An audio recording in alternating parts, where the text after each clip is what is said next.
অনেক টানাপোড়েনের মধ্যে আজকে আমরা বেরিয়ে গেলাম কুম্ভ মেলা। আমাদের বাড়ি থেকে গিয়ে পরে আমরা এখানে সবাই হাজির হলাম এবং আমাদের এখানে বাস এলো পলাশডিহাতে। এখানে সবাই মিলে আমরা বাসে চাপলাম। কুম্ভ মেলা খুবই ভালো জিনিস, আমাদের অনেকদিন ধরে ইচ্ছা যে কুম্ভ মেলা যাবো, কুম্ভ মেলা যাত্রা করব, তাই আমরা সবাই মিলে এই যে বাসে উঠে পড়লাম। বাস ছেড়ে দিল, বাস যাচ্ছে, সুন্দরভাবেই যাচ্ছে। খুব মনের মধ্যে খুব আনন্দ যে কুম্ভ মেলা যাব, দর্শন করব। ঠিক যখন রাত 12টা বিহারে পৌঁছাবে গাড়ি, সেই সময় দেখলাম প্রচণ্ড জাম।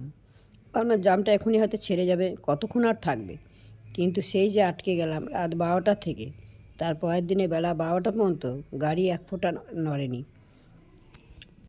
এতটাই জাম লেগে গেল, আমরা 2 দিন ওইখানে পড়ে রইলাম। আমাদের সঙ্গে খাবার ছিল বলে আমরা কোনো অসুবিধা হয়নি, খাবারটা পেয়েছিলাম।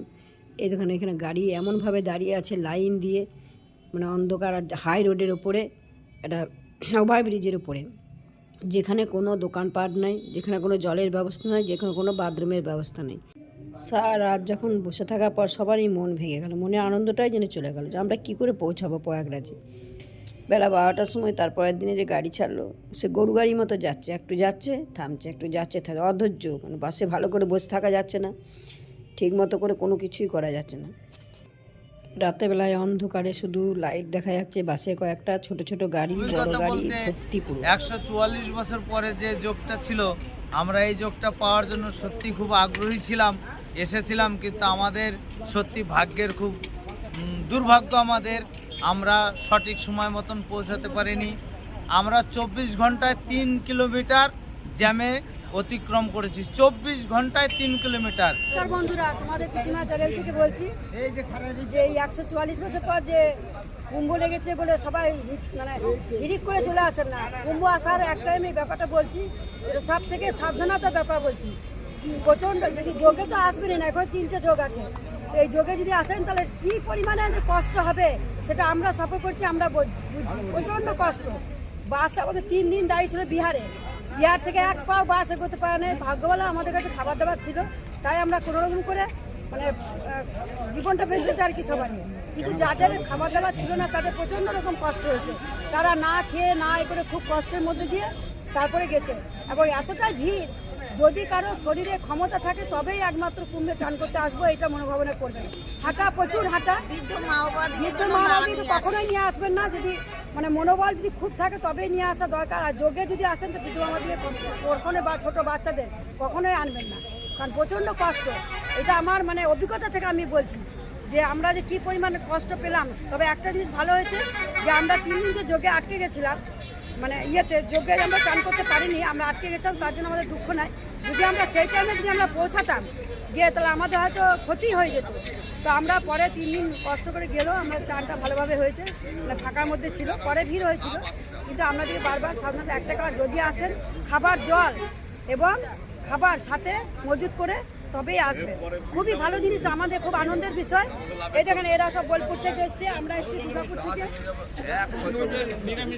আর ওই পেছনের জ্যাম দেখো, এখনো জ্যাম লেগে আছে। জ্যাম, আমরা এখন ফিরছি, বাড়ি ফিরছি, এখন আমরা বিহারে আছি। বিহারের মতো জায়গাতে শুধু এই গন্ডগোলটা বারবার হচ্ছে, যাওয়ার সময় হচ্ছে, আসার সময় হচ্ছে, সবারই বাস এইখানেই মানে ইয়ে হচ্ছে। আবার যা আসবে কি হবে এখনো কিছু ভাবতে পারছি না, তাই বারবার এটা শুধু বলছি, সাবধানতা নিয়ে আসবেন, কুম্ভে চান করুন, বারবার চান করুন। তার জন্য বিশেষ করে খাবার এবং জল সাথে যেন থাকে, এবং যদি মনে করেন যে শরীরে খুব পরিশ্রম করতে পারবো, হাঁটতে পারবো, তবেই কুম্ভে আসুন। জয় গুরু। আমাদের বাসের মালিক গেলে ডাইরেক্ট স্বর্গে যাবেন। আমরা স্বর্গে যাব, আমরা যোগে চান করতে যাচ্ছি, আমরা আর মরতে। দেন একটা বাসের মাথার মধ্যে কত লোক, তারা কতগুলো মিষ্টি কিনে নিয়ে এসছে, রসগোল্লা নিয়ে দেখেন টপাটপ সব খাচ্ছে। বাসের মধ্যে বসে সব টপাটপ করে সব রসগোল্লাগুলো খাচ্ছে, মানে ওদের চান হয়ে গেছে, ফিরছে। আমরা এক লাইনে দাঁড়িয়ে আছি, ওরা এক লাইনে দাঁড়িয়ে আছে, বসে বসে সব অবস্থা খারাপ, পিঠ কোমর সব টন করে। কোনো রকম একটা জায়গা দেখে ওখানে রান্নাবান্না করা হলো এবং এখানে খাওয়া হলো। কখন যে খাওয়ার টাইম তো মানে ঠিক নেই, 3টে বেজে যাচ্ছে, 4টে বেজে যাচ্ছে খেতে। কোনো রকম রান্না করে 2টি করে যাক পেটটা ভরলো। আর যে যেখানে পাচ্ছে কম্বল নিয়ে, বস্তা নিয়ে যে যেখানে পাচ্ছে শুয়ে দিচ্ছে। শরীর যেন আর চলছে না, সব সময় একটা চিন্তা, কখন গিয়ে পৌঁছাবো, কিভাবে পৌঁছাবো। মনে হচ্ছে বাড়ি ফিরে যায়, বাড়ির মতো শান্তি কোথাও নাই, মনে হচ্ছে আর যাবো না। জন্য জামে চলছে, ভিড় আছে, এখন ভিড়ের দিকে এখন কেউ যেতে পারেনি। কালকে কুম্ভ চান হবে, জয় রাধে জয় রাধে। আলু পোস্ত, ডাল, ভাত, চাটনি দিয়ে এখন সব ভাত খাবে বলে পাতা পেরে বসে আছে। খেয়ে তারপরে আবার রওনা দিবে, যদি গাড়ি ছাড়ে তারপরে টুকটুক করে আবার যাওয়া যাবে।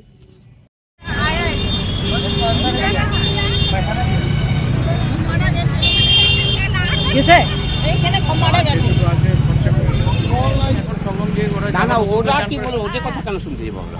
চান করে যে জায়গাটা ওই জায়গাটা আছে এক শরীর করে একটু করেছি তাহলে তো এটাও চলে গেলে মোটামুটি চলে গেলে হচ্ছে কেউ যাবেন না কারণ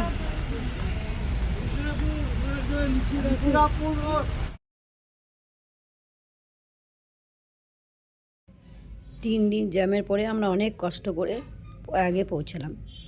আমরা ভোরবেলা তখন 1:05 বাজে আমরা প্রয়াগে নামলাম। নেমেই আমরা ব্যাগ বোচকা নিয়ে চলে গেলাম গঙ্গার ধারে হাঁটছি। প্রচুর ঠান্ডা, কুয়াশায় ভর্তি, এত ঠান্ডা লাগছে কাঁপাচ্ছে শরীর একদম। তাও সব হাঁটা দিলাম, কিন্তু সে তখন ভিড়টা খুবই কম ছিল, খুবই কম ছিল ভিড়। এই একটা মানে আমাদের ভাগ্য ভালো। নিয়ে পরে আমরা গিয়ে পরে প্রয়াগে রাস্তা দিয়ে হাঁটা, প্রচুর হাঁটা। এখানে প্রায় 7-8 কিলোমিটার হেঁটে হেঁটে যেতে হলো বাস থেকে। বাস তো ঢুকতেই দিচ্ছে না, বাস অন্য জায়গায় দাঁড়িয়ে রইলো। আমরা প্রয়াগের দিকে বিহার ছেড়ে উত্তরপ্রদেশে পৌঁছে গেলাম। দেখলাম ব্যবস্থা খুবই সুন্দর। এখানে ল্যাট্রিন করেছে, এত লাখ লাখ ল্যাট্রিন করেছে, সব প্লাস্টিকের ল্যাট্রিন। ব্যবস্থা খুবই ভালো, রাস্তাঘাট একদম ঝাঁ চকচকে হয়ে আছে, এতটুকু নোংরা কোথাও নাই, খুব সুন্দর ব্যবস্থা। কিন্তু তবুও এত মানুষকে কন্ট্রোল করা চারটিখানি ব্যাপার নয়, তাই এই দুর্যোগগুলো হচ্ছে। আমরা গঙ্গাঘাটে পৌঁছে গেলাম। গঙ্গাঘাটে সেদিন অত ভোরে তখন বাজছে 3:30, 3:45 বাজছে আমরা গঙ্গাঘাটে পৌঁছে গেলাম। এখানে পৌঁছে সব স্নান করার জন্য সব রেডি হতে লাগলাম। নিয়ে সমস্ত স্নানের জন্য রেডি করে এখানে ছেলেরা সব স্নান করছে। ব্যবস্থা এখানে ভালোই আছে, সব এমন করে বস্তাগুলো ব্যবস্থা করে দিয়েছে যাতে মানুষ ভেসে না যায়, যাতে মানে জলের তলে তলিয়ে নেওয়া যায়, সেই সব ব্যবস্থা করা আছে, যাতে বেশি দূরে না যেতে হয়, সেরকম মানে সমস্ত ব্যবস্থাই করা আছে। তার মধ্যেও মানুষের এত হিড়িক, মানে মানুষের ধৈর্য সহ্য এতটাই কম, সব মানে হিড়িকবাজির জন্যে আরও বেশি মানুষের ক্ষতি। দেখলেন ছেলেটা কেমন কাঁপছে, মানে প্রচণ্ড ঠান্ডা একদম, মানে জলটা খুবই ঠান্ডা।